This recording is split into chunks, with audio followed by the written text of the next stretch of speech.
Assalamu алейкум, урматтуу мекендештер, Талас тургундары. Мен сиздерге Талас шаарынан сатка чыгып жаткан 2 кабаттуу заңыраган үйдү тартып берем.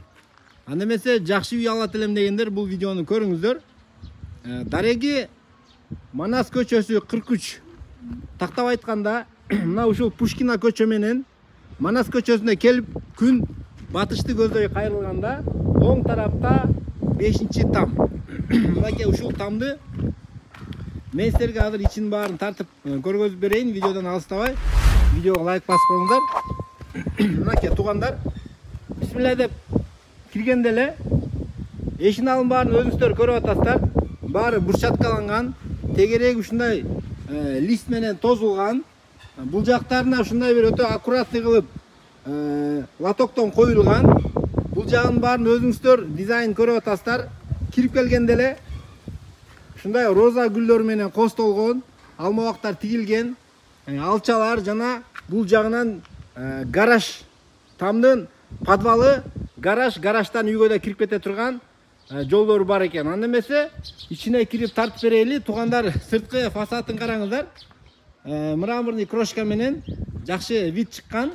Бул туугандар проект, немецкий проект жана ошондой эле немецтер курган там экен. Эми немецтер өзүңүздөр билесиздер, кыргыздардан өзгөчөлөп курган бул тамды. Азыр анда эмесе ичин баарын тартып көргөзөбүз. Бул жеринде навес, участогу 8 сотик, бул жагында да алма бактар. Өзүңүздөр көргөндөй өрүктөр караңыздар, аябай жакшы кенен экен. Коро сарайлары, банялары баары бар туугандар. Анда эмесе үйдүн ичине киребиз.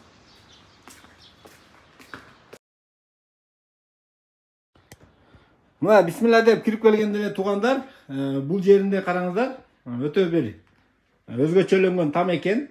Негизи эле биз канча там тартып жүрөбүз, бирок чын эле неместер өзүңүздөр көргөндөй башкача салыптыр туугандар. Кимге видео кызык болсо, немецкий проектти көрөм десеңиздер, бул видеону көрүп коюңуздар. Мынакей бул коридордон киргенде эле бул жагында ушундай кол жуучу раковина, бул жагында ушундай кухнясы, бул жагында от менен ызый турган печкасы.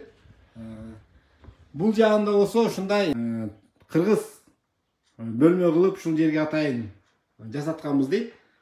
Өзүңүздөр көргөндөй бул жагы да өтө ыңгайлуу. Жана баарынан да кызыгы туугандар караңыздар. Бул жагында ушундай ток менен жылытканга, бул жакта тендер ушул жака кооздолуп бекитилген. Көзгө көрүнбөй турат. Бул жеринде тапчаны, бул жагында болсо туугандар банясы, ошондой эле пары барды бар экен. Бул жак менен ары коро жак бетке да чыгып кетсе болот экен. Мынакей туугандар. Караңыздар. Бул жакта ушундай душ, туалет, баня. Кыскасы бардык эле условиялары менен чын эле курдурушкан экен. Пар иштейт экен, баары электрический. Бул жагында душу, туалети. Анда эмесе үй жакка кирели, видеодон алыстабай туруңуздар. Негизи кызыктардын баары азыр үйдүн ичинде. Бул үйдүн ичи 3 уровеньде курулган, сыртынан 2 кабат болуп турган болсо, бирок үйдүн ичи 3 кабат болуп кетет экен. Мынакей киргенде эле бул жакта түз залды тартып берели. Залдын кененин караңыздар. Мынакей. Потологунда ушундай 3 ступенька кылып жазап кооздоп, айнектерин баары пластик которулган. Залдын кенени менимче 7ге 8. Үйдүн жалпы квадраты 285 квадрат дейт. Бул жагында дагы бир бөлмө. Бул жакта туугандар караңыздар, дагы дуал менен тең кылып, ичинде ушундай шкафтарды жазап кеткен. Мына гардеробный кылып, дуал менен кошо бунун баарын расчеттоп салып кетишкен экен. Анда эмесе экинчи кабатка чыгабыз. Бул жагында да туугандар мынакей. Бул жагында колонкасы, мотору жана мен айткандай эле бул жагынан ары гаражга чыгып кетсе да болот.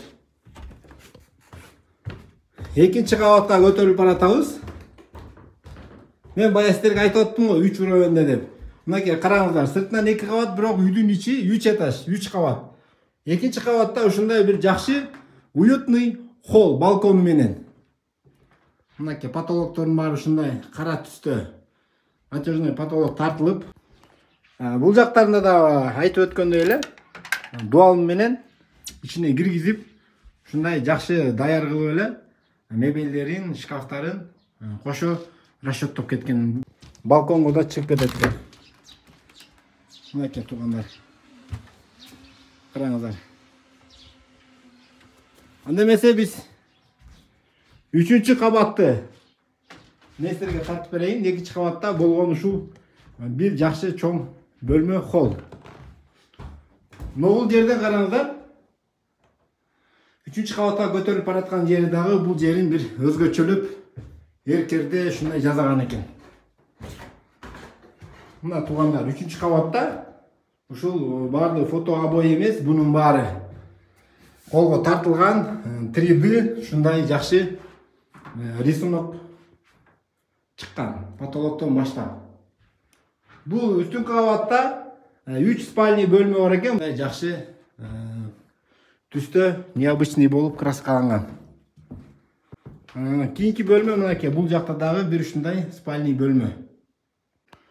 Бул жагында караңыздар туугандар, неместер чын эле баарын расчеттоп, ушул дуал ичине шкафтарын биротоло жасап, орнотуп кеткен экен дуалда. Ушундай шкафка орун калтырып, дуалдарына куруп кеткен. Бул жагында дагы бир бөлмө. Спальный бөлмө. Ошондой эле бул жак бөлмөдө дагы ушундай шкафтары менен даяр. Мына туугандар, немецкий проектте неместердин курган тамын мен силерге тартып көргөзүп бердим. Бул жактарына карап коңуздар, ар бир паровой отопление кеткен жерлерде мындай жыгач менен жабып көргөзбөй, бардык бөлмөдө мынакей ушундай паровойлордун ордун карагай жыгачтар менен жабып бекиткен. Чын эле үй мындай бир өзгөчөлөнгөн үй экен. Баасы эми барыңыздарга кызык болуп атса керек. Негизинен баасы туугандар мага деле кызык болуп атат. Ээсинен сурап баасын канча дейбиз десек, ээстери да өздөрү так биле албай атат. Канча десек болот, канча дейбиз деп. Кыскасын айтканда туугандар келишим баа деп чыгарганга туура келди. Эмнеге баасын айтпайсыңар деп, эде келишим деп койсок комментарийге жазып атасыздар. Кыскасы туугандар өзүңүздөр чалып, ээстери менен сүйлөшүп, канчага бере аласыздар, өздөрүнүн оюн угуп содалашасыздар. Варианттарды да карайбыз деп жатат. Видеого лайк басып туугандар, ушундай чоң там издеп жүргөндөр болсо, группаларга видеону таркатып коюңуздар.